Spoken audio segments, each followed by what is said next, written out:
আজকে আপনাদের বানিয়ে দেখাবো এই মুগ ডাল দিয়ে শসা দিয়ে।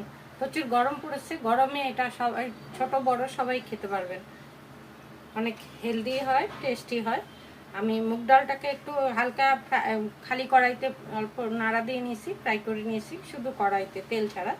তারপর ওটা ধুয়ে শসা কেটে জাস্ট একটা প্রেসার কুকারে যে একটা সিটি দিয়ে এই যে ডালটাও এমন আধা ভাঙা আধা বয়েল হবে, শসাটাও বয়েল। যে গ্যাসে কড়াই বসিয়ে দিয়েছি, এতে একে একে আমি দিব শুকনো লঙ্কা ফোড়ন,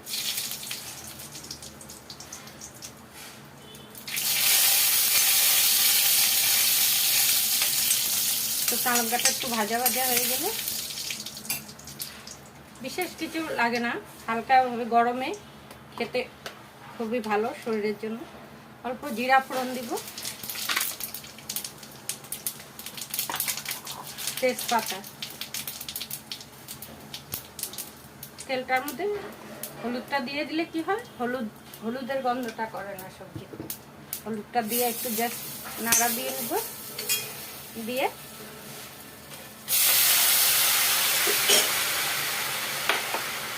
ডালটা করে দেবো।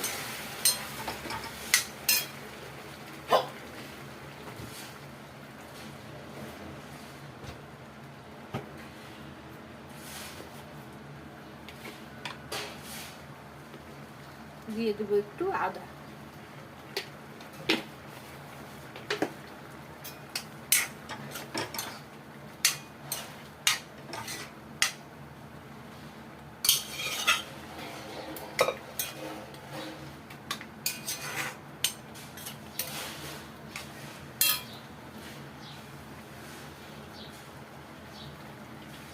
ব্যাস হয়ে গেল।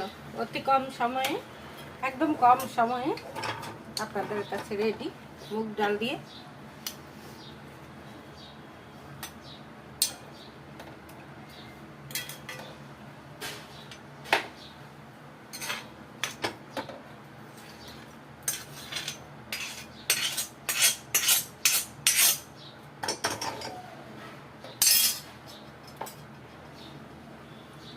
বানিয়ে খাবেন, গরমে অনেক উপকার হয়, বডি ঠান্ডা রাখে, বড় ছোট সবাই খেতে পারবে।